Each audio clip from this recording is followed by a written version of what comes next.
नमस्कार। आज फिर से बात करेंगे उत्तर प्रदेश पर। उस प्रदेश पर जो राजनीतिक लिहाज से पूरे देश की राजनीति पर ठीक-ठाक असर डालने की क्षमता रखता है। उस प्रदेश पर जो दोनों धड़ों के लिए एक सियासी ज़मीन बन चुका है, केंद्रीय ज़मीन बन चुका है। उस प्रदेश पर जिसको लेकर के भारतीय जनता पार्टी भी बहुत सजग है और वो चाहती है कि जिस प्रदेश के अयोध्या, राम मंदिर, काशी, मथुरा जो बीजेपी की राजनीति का केंद्रीय कोर है, वह भी उत्तर प्रदेश में है और दूसरी तरफ विपक्षी दलों की सबसे बड़ी उम्मीद उत्तर प्रदेश है। उत्तर प्रदेश की 80 सीटें जिसको लेकर के बीजेपी की रणनीति यह है कि मंदिर बनाने के बाद 80 के 80 क्यों न जीत जाए, ताकि बार-बार जो नरेंद्र मोदी 2047 का ख्वाब दिखा रहे हैं, उसको हकीकत में तब्दील करते हुए कहें कि अब तो हम कहीं नहीं जाने वाले। इसलिए वो जरूरत पड़ती है तो जयंत चौधरी के गठबंधन को भी तोड़ लेते हैं। जरूरत पड़ती है तो कई ओबीसी दलित नेताओं को भी इस तरह से उकसाते हैं ताकि वो विपक्षी दलों के गठबंधन से दूर हो जाए। और वहीं विपक्षी दलों ने भी अपनी तमाम बाधाओं और मुश्किलों को पार करते हुए इंडिया गठबंधन कर लिया और कल उसका औपचारिक ऐलान भी हो गया। तो क्या है इंडिया गठबंधन की रणनीति और क्या है बीजेपी की रणनीति? इन दोनों की काट कहां है और क्या वजह है कि जयंत चौधरी जब ये देख रहे होंगे कि 17 सीटें कांग्रेस को मिल गईं, 63 सीटें समाजवादी पार्टी को मिल गईं और अब समाजवादी पार्टी अपने बाकी दलों के साथ बैठकर उन्हें एडजस्ट करने की रणनीति में शुरू हो गई होगी। जयंत चौधरी सोच रहे होंगे कि हमें कितने मिले, क्या मिला। आज जयंत चौधरी जब ये सब देख रहे होंगे तो उनका दिल क्या कर रहा होगा। आज पूरी वीडियो में इन सारे पहलुओं पर बात करेंगे और बात ये भी करेंगे कि बीजेपी की रणनीति क्या है उत्तर प्रदेश को लेकर के, विपक्षी दलों की रणनीति क्या होगी उत्तर प्रदेश को लेकर के, और अगर इसी दिशा में चुनाव हुआ तो उसके परिणाम क्या हो सकते हैं। स्वागत है आप सबका 4 PM न्यूज नेटवर्क पर। मैं हूं डॉक्टर लक्ष्मण यादव। आज बात यहीं से शुरू करते हैं कि एक बात है कि दुश्मनी जमकर करो, लेकिन ये गुंजाइश रहे जब कभी हम दोस्त हो जाएं तो शर्मिंदा न हो। भारतीय राजनीति में बशीर बद्र का ये शेर शायद गंभीरता से नहीं लिया जाता, लेकिन इसकी दूसरी लाइन को बहुत गंभीरता से लिया जाता है। और वो दूसरी लाइन ये कहती है कि दुश्मनी कितनी भी करो, लेकिन जब हम दोस्त होते हैं तो उसके लिए हम कोई भी दिक्कत, कोई भी परेशानी नहीं देखते और दोस्त होना होता है तो हो जाते हैं, भले ही कितनी भी दुश्मनी रही हो। आज बात शुरू करते हैं जयंत चौधरी से, क्योंकि इंडिया गठबंधन होने के बाद जो एक शख्स जो इस गठबंधन के कोर में हुआ करते थे, बिना उन पर बात किए ये बातचीत अधूरी रह जाएगी। जयंत चौधरी, जिन्होंने पहले के दिनों में भी ये कोशिश हो रही थी कि जयंत चौधरी क्या करने वाले हैं, जयंत चौधरी किस दिशा में जाने वाले हैं, और इसको लेकर के लगातार एक कयास हो रहा था। कभी खीर और दूध का प्रतीक आ जा रहा था तो कभी चवन्नी का, लेकिन जयंत चौधरी ने अपना दिल हार दिया और एनडीए में शामिल हो गए। हालांकि अभी औपचारिक घोषणा उस तरह से नहीं हुई है, क्योंकि अभी उन्हें पता ही नहीं चल पा रहा है कि उन्हें कितनी सीटों पर चुनाव लड़ना है और यह मुश्किल जयंत चौधरी के सामने एक गंभीर मुश्किल बनकर के खड़ी है। कल्पना करिए कि जयंत चौधरी से समाजवादी पार्टी का झगड़ा क्या हुआ और किस झगड़े के आधार पर उन्होंने यह तय किया कि वो इंडिया गठबंधन में नहीं रहेंगे। अभी तक उन्होंने खुलकर कुछ बोला नहीं है, लेकिन जितना इशारों में बोला है उससे यह दिख रहा था कि कई सीटें लोकसभा चुनाव में जयंत चौधरी खुद चाहते थे और सपा उन सीटों को नहीं दे रही थी। असली झगड़ा तो ये था। और क्या ये झगड़ा कांग्रेस और सपा के बीच नहीं हुआ? क्या ये झगड़ा पल्लवी पटेल की पार्टी अपना दल कमेरावादी और सपा के बीच नहीं हो रहा है? क्या ये झगड़ा आम आदमी पार्टी और कांग्रेस के बीच दिल्ली और पंजाब में नहीं हो रहा? यानी ये झगड़ा बहुत सहज और स्वाभाविक झगड़ा है। ये मतभेद बेहद सहज और स्वाभाविक है। लेकिन इस मतभेद के बाद दो रास्ते राजनीतिक दलों के सामने निकलते हैं। अगर आप सामने से बात कर रहे हैं कि उन्होंने बहाना क्या बनाया, तो मैं अभी उसका विश्लेषण कर रहा हूं। पर्दे के पीछे क्या क्या खेल था, छोड़ देते हैं थोड़ी देर के लिए उसको। तो जरा इसको समझें कि अगर आप ये बहाना बनाते हैं, जो नीतीश कुमार बहाना, अगर मैं इसको नाम दूं तो ये नाम होगा नीतीश कुमार बहाना। मतलब इसका क्या है? हम मोदी को हराने के लिए विपक्षी दलों को एकजुट करके पूरे देश में आंदोलन और एकजुटता बनाना चाह रहे थे, और लोग हमारा साथ नहीं दिए, एकजुटता नहीं बनी, इसलिए हम मोदी से ही जाकर मिल गए। ये नीतीश कुमार बहाना, इसको आप नोट कर लीजिए। तो नीतीश कुमार बहाना कितने लोग बना रहे हैं? उनमें से शायद एक जयंत चौधरी भी नहीं है। मैं बार बार कह रहा हूं कि जयंत चौधरी एक उभरते हुए युवा नेता है। उनकी अपनी पार्टी पर पकड़ है, बेहद संवेदनशील है, और जिस तरीके से मैं तारीफ करता हूं नीतीश कुमार की, उसी तरीके से मैं तारीफ करूंगा जयंत चौधरी की। आप नीतीश कुमार के बयान ले लीजिए या जयंत चौधरी के बयान ले लीजिए, एक भी जगह आपको नफरत नहीं दिखेगी। और आज की तारीख में अगर किसी नेता में नफरत न दिखे तो ये कोई सामान्य बात नहीं है, ये बड़ी बात है। अब शिकायत केवल ये होगी कि जिसके दिल में नफरत नहीं थी, मोहब्बत की पैरोकारी करते करते वो नफरती लोगों के साथ कैसे खड़ा हो गया। इसकी शिकायत और इसकी आलोचना एक नागरिक के तौर पर भी हम सवाल के तौर पर इन नेताओं से करते रहेंगे। अब इस बात के नीतीश कुमार बहाना पर आए, तो जयंत चौधरी ने कहा कि भाई आप 7 सीटें दे रहे थे और कह रहे थे कि 4 पर हमारा कैंडिडेट रहेगा और 3 पर आरएलडी का कैंडिडेट रहेगा।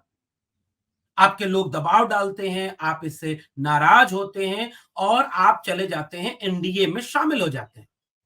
अब जरा इसका जवाब कौन देगा कि अगर आप एनडीए में शामिल हो गए तो आपको कितनी सीटें मिली, आपको क्या मिला, किस वजह से आप एनडीए में शामिल हो गए? केवल इस झगड़े से नहीं, ये झगड़ा तो कांग्रेस और सपा के बीच ठीक ठाक लेवल तक उत्तर प्रदेश में था।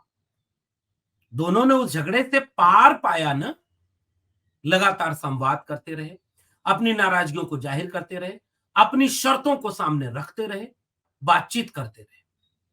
टूटते टूटते, या इसे यूं कहें कि सत्ताधारी दल की साजिशों के तोड़े जाने की हद तक जाने के बावजूद ये गठबंधन कामयाब हो गया।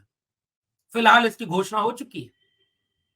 जैन जी, आप अगर इस चीज को देख रहे होंगे तो आपको क्या नहीं महसूस होगा कि 7 सीटों में से 4 सपा अपना कैंडिडेट दे रही थी, 3 आरएलडी की दे रही थी, तो हमें सपा से लड़ना था। जीतने का ये हुनर भी आजमाना चाहिए। जंग अगर भाई से हो तो हार जाना चाहिए। मैं बार बार इस शेर को कहता हूं, पर यह सामान्य बात नहीं है। आप अपने भाई से लड़ रहे थे, आप लड़ते अखिलेश यादव से, आप अपनी दावेदारी को पुख्ता तरीके से रखते, आप कहते कि नहीं 3 नहीं 5 हमारे कैंडिडेट होंगे, दबाव डालते, उनकी शर्तों को पूरा करते कि ये 5 सीटें हैं और इन 5 सीटों में इस समीकरण के मुताबिक ये चुनाव हम जीतेंगे और हमारे अमुक प्रत्याशी होंगे, इसलिए ये 5 सीटें हमें दीजिए। हमें उम्मीद है कि 5 मिल जाती या 4 तो मिल ही जाती, या 5 भी मिल सकती थी, जब ये लगने लगता कि नहीं नहीं भाई है हमारा, जयंत भाई है। पश्चिमी उत्तर प्रदेश की वो जोड़ी जयंत चौधरी जी, आपको याद होगा, आरएलडी आई रे, समाजवादी आई रे, कितना माहौल बना था, लेकिन वोट नहीं मिला। विश्लेषण तो आपने भी किया होगा ना जयंत जी। क्या वो आरोप सही क्या है कि आपका वोटर ही आपके साथ नहीं था? वो स्वाभाविक तौर पर बड़ी तादाद में ओबीसी की पहचान की बजाय धर्म की पहचान पर हावी होकर के जा रहा था। ये लेकिन नेता का फर्ज है कि किसान आंदोलन, चौधरी चरण सिंह की विरासत और तमाम चीजों पर अपने वोटर को शिफ्ट करना था कि भैया संविधान ही नहीं रहेगा तो धर्म का क्या करोगे। इसलिए ऐसी पार्टी को मत वोट दो जो संविधान बदलने की बात करती है, किसानों को मार रही है। जयंत चौधरी जी, तस्वीरें आप भी देख रहे होंगे, एक टर्बन पहने हुए पुलिस अधिकारी को जब सामने बीजेपी के नेताओं ने कहा कि ये खालिस्तानी है, तो जो चीख और गुस्सा उस पुलिस अधिकारी के जहन में था, आपने 2 लाइन ट्वीट किया ना कि ये कितना बुरा है, किसी की पहचान को देख करके उनको ये करने का कि वो सिख अगर है तो खालिस्तानी। जयंत जी आप उन्हीं के साथ चले गए। जयंत जी दिल लगता है आपका, जिस दिल को आपने हार दिया एक राज्यसभा सीट जो कि अखिलेश जी ने आपको पहले ही दे रखी थी। गठबंधन धर्म को निभाते हुए पिछली बार राज्यसभा सीट जयंत जी आप उस भाई भाई के रिश्ते से पाए थे। आप एक अच्छे नेता, मैं फिर से कह रहा हूं, अगर जयंत चौधरी जी आप अच्छे नेता नहीं होते तो उस सिख को खालिस्तानी कहने पर आपको दर्द नहीं होता। आपको दर्द हुआ क्योंकि आप नफरत के नेता नहीं हैं। आप किसान नेता हैं और किसान किसी से नफरत नहीं करता। किसान कमेरा कौम जो हाथ से श्रम करती है वो नफरती लोगों के साथ कैसे खड़ी हो सकती है? दर्द हुआ ना आपको जब सिखों को खालिस्तानी कहा जा रहा है? दर्द होता है ना आपको जब मुसलमानों को पाकिस्तानी कहा जाता है? दर्द होता है ना आपको जब किसान आंदोलन पर गोलियां चलाई जाती हैं? दर्द होता है ना आपको जब एक नौजवान किसान के मारे जाने की खबर आप तक पहुंचती होगी? और सीट नहीं मिली अभी तक कि किन सीटों पर कितना लड़ेंगे। चुनाव तो साहब आप पहले भी हारे थे, चुनाव फिर हार जाएंगे या जीत जाएंगे, मगर आंख से आंख मिलाकर कैसे रह पाएंगे कि नफरतियों का ऐसे कठिन और बुरे वक्त में आप साथ देने चले गए। चले भी आओ कि गुलों गुलों में रंग भरे, वादे नौबहार चले, चले भी आओ कि नफरत का कारोबार रुके। मैं अहमद फराज के शेर को थोड़ा बदल करके आपसे एक पैगाम देना चाहता हूं कि गुलों में रंग भरे, वादे नौबहार चले, चले भी आओ कि नफरत का कारोबार रुके। इसलिए मैं सोचता हूं कि इस समीकरण को आप देखेंगे, किसान आंदोलन को आप देख रहे होंगे, आपका मन नहीं मान रहा होगा, ये मुझे पता है। लेकिन आपके नेता जो चाहते हैं कि उत्तर प्रदेश में एक कैबिनेट मंत्री बन जाए, एक स्टेट मंत्री बन जाए, आपके नेता जिसमें से कोई एक चाहता होगा कि केंद्र में मंत्री बनेंगे तो मेरा नाम ना हो। आपके नेता जो चाहते होंगे कि राज्यसभा में जो सीट मिलने वाली है वो मेरी होगी, और आपके कार्यकर्ता चाहते होंगे कि ईडी और सीबीआई से बच जाए, केस मुकदमे जेल जाने से बच जाए, इसलिए आपको दबाव डाल करके एनडीए की तरफ ले गए। पूछिएगा जरा उन नेताओं से, इतिहास में जब इस दौर का मूल्यांकन होगा तो कितना, आप सोचो ना कि तेजस्वी यादव आंख में आंख डालकर जनता के बीच उतर गया। तेजस्वी यादव जैसे नेता शान से घूमते हैं साहब, वो आंख में आंख डाल के बोल लेते हैं। अखिलेश यादव जैसा नेता वो आंख में आंख डाल करके कहता है कि बाबा साहब डॉक्टर भीमराव अंबेडकर के संविधान को बचाने के लिए, डॉक्टर राम मनोहर लोहिया के समाजवाद को बचाने के लिए, पीडीए के 90% लोगों को उनका हक दिलाने के लिए आइए सब लोग एकजुट हो जाएं। अभी देर नहीं हो जैन जी, अगर आप तक मेरी ये बात पहुंचे तो मैं उम्मीद करूंगा कि आप इन बातों को सोचेंगे जरूर, क्योंकि मैं जानता हूं आप एक किसान कमेरा कौम का एक स्वाभाविक पक्ष रखते हैं, आपके अंदर दिल है जो नौजवानों और किसानों के लिए धड़कता है। नफरतियों के लिए अपने दिल को मत हारिए। देखिए कि उत्तर प्रदेश में राहुल गांधी जैसा एक नेता आंख में आंख डाल करके अपने नौजवानों से कह रहा है तुम बब्बर शेर हो, डरना नहीं है। 6800 शिक्षक भर्तियों के मामले को पोस्टर उठा करके कह रहा है कि ये बीजेपी बलात्कारियों की पार्टी है, ये नौजवानों को रोजगार नहीं दे रही, ये देखो पेपर लीक करवा रही है। जैन जी आप नहीं बोल पा रहे होंगे, जबकि मैं जानता हूं कि जैसे अखिलेश जी बोल रहे हैं, जैसे राहुल गांधी बोल रहे हैं, इससे ज्यादा तेवर के साथ आप बोलना चाहते हैं और आप चाहते हैं कि ये पक्ष रखा जाए। तो इस चीज को देखिए, और उत्तर प्रदेश में जो गठबंधन हुआ है, 17 सीटें कांग्रेस के पास है, 63 सीटें समाजवादी पार्टी के पास है। एक बात देखिए ना कि मैं बार बार इस गठबंधन को ये कह के देख रहा हूं कि ये गठबंधन सामान्य गठबंधन नहीं है, क्योंकि ये विचारों और ख्यालों का गठबंधन है, ये सपनों का गठबंधन है, और जितने लोगों के स्वप्न साझा हैं, जाति जनगणना, जाति जनगणना राहुल गांधी के भाषणों का कोर है। ये अलग बात है कि राहुल गांधी की अपनी पार्टी के बहुत सारे लोग इस बात को बोलते ही नहीं, प्रेस कॉन्फ्रेंस में किसी ने इस बात को बोला ही नहीं, जबकि प्रेस कॉन्फ्रेंस में ये बात बोली जानी चाहिए थी कि ये गठबंधन केवल दलों का नहीं दिलों का हो रहा है, और दिलों में दर्द है और सपने हैं। दर्द के दवा के लिए गठबंधन हो रहा है और सपनों के पूरा करने के लिए गठबंधन हो रहा है। दर्द किसानों का है, दर्द नौजवानों का है, दर्द दलित पिछड़े आदिवासियों का है, दर्द हिस्सेदारी न मिलने का है, दर्द अपमान का है, दर्द बेईमानी का है, दर्द बुलडोजर और भ्रष्टाचार के जरिए जेल में डाले जाने और मुकदमे का है, और स्वप्न जाति जनगणना का है, स्वप्न संविधान को लागू कराने का है, स्वप्न संविधान के साथ समाजवादी मूल्यों को लागू कराने का। इसलिए उत्तर प्रदेश पूरे देश के सामने एक नजीर बनने जा रहा है। और अगर समाजवादी पार्टी के नेता अपने नेता अखिलेश यादव के इस तेवर को, जिसमें कल का ट्वीट आप देखिए ना, कल का ट्वीट साफ कहता है कि एक वैचारिक गठबंधन है, एक विचारधारा जो इस देश को बचाना चाहती है और हजारों साल से जिनके साथ अन्याय हुआ, अत्याचार हुआ, शोषण हुआ, उस 90% आबादी को उसका हक दिलाना चाहती है। एक विचारधारा जो राहुल गांधी के शब्दों में नजर आती है, उनकी जबान में एक वास्तविक सच्चाई बनकर सामने आती है। एक विचारधारा जो पीडीए की बात करती है, एक विचारधारा जो भारत के संविधान को बचाने की बात करती है। अगर यही विचारधारा मुकम्मल तरीके से उत्तर प्रदेश की राजनीति में पुख्ता तरीके से जमीन पर उतर जाए, तो जैन जी आपका मन नहीं लगेगा वहां। नीतीश जी से पूछिएगा, आजकल अगर बात हो आपकी, तो नीतीश जी का भी मन नहीं लग रहा होगा। बीजेपी एक समंदर है। भक्ति आंदोलन के हमारे कवि कहा करते थे, हमारे गुरु बड़े भृंगी। भृंगी एक कीड़ा होता है, और भक्ति आंदोलन के कवियों ने कहा कि जिस कीड़े को अपना बनाना होता है, पहले वो उस कीड़े के ऊपर आता है और जोर जोर से चक्कर लगा के उसके ऊपर नाचता है। भृंगी उसे कहते हैं। और इतना वो नाचता है कि कुछ देर बाद वो दूसरा कीड़ा भी उसी की तरह नाचने लगता है। फिर वो दोनों तीसरे कीड़े के पास चले जाते हैं। संत काव्य का व्यक्ति कहता है, संत हमारा कवि कहता है कि हमारे गुरु इस भृंगी की तरह हैं। जब अपना अपना चेतना, अपना खाब, अपना ज्ञान हमें दे देते हैं, तो मैं भी गुरु की तरह सोचने लगता हूं। राजनीति में यह चेतना तो आप सब में है। इस समय कहां खड़े होना था, जंगल में आग लगी है, और इस कविता के जरिए लोगों तक पहुंचाइएगा। जयंत जी आप भी, नीतीश कुमार जी आप भी, स्वामी प्रसाद मौर्य जी आप भी, तमाम वे लोग, ओम प्रकाश राजभर जी, जरा इसको सोचिएगा। आग लगी इस वृक्ष को, जलने लागे पात, उड़ते क्यों नहीं पक्षियों जब पंख तुम्हारे पास।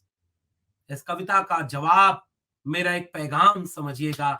उत्तर प्रदेश की राजनीति आपकी बाट जोह रही है।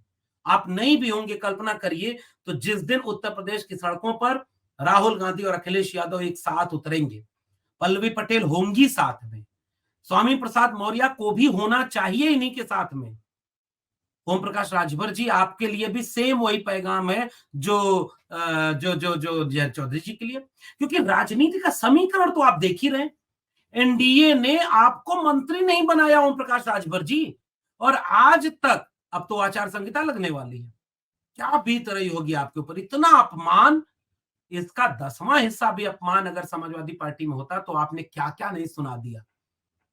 जरा सामाजिक न्याय के लोग इस बात का जवाब दें कि आपके साथ इतना अपमान होता है तो हमें कष्ट होता है कि आप हमारे नेता हैं, लेकिन थोड़े से पद और ईडी के डर से आप कहां चले गए और इतना अपमान झेल रहे हैं।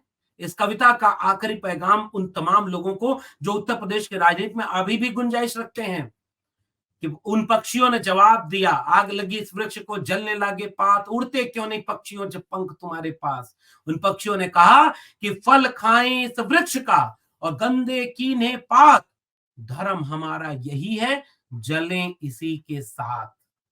मैं उम्मीद करता हूं कि सीट बंटवारे के इस समीकरण के बाद जयंत चौधरी जी, ओम प्रकाश राजभर जी, पल्लवी पटेल जी, स्वामी प्रसाद मौर्य जी, संजय निषाद जी, तमाम जी लोग हैं, ये सारे लोग संविधान और सामाजिक न्याय के लिए, समाजवाद और जाति जनगणना के लिए, किसान नौजवान के लिए, महिलाओं के सम्मान के लिए गठबंधन के लड़ते हुए लोगों को जब देखेंगे, तो दिल में यही होगा, भले जीते या हारें, खुददारी से आंख में आंख मिलाकर कहेंगे कि जब सबसे मुश्किल वक्त था चुनाव का, तो हम लड़ रहे थे। जब सबसे मुश्किल वक्त था चुनाव का, हमारे साथियों को हमारे खिलाफ खड़ा कर दिया गया, अपनी गलतियों के बावजूद हम लड़ रहे थे, हम एकजुट थे, और हम लड़ने के लिए सामने खड़े थे। तब आपसे लोग पूछेंगे कि आप जिनके साथ गए थे वो तो सीट भी नहीं दे रहे थे। वो आपको ये भी नहीं बता रहे थे कि कहाँ से लड़ोगे, कितने लोग लड़ोगे, आप क्या जवाब देंगे? आपका क्या मानना है नीचे कमेंट बॉक्स में ज़रूर बताइएगा। फिर मिलेंगे किसी और विशेषज्ञ के साथ, तब तक के लिए बहुत-बहुत धन्यवाद।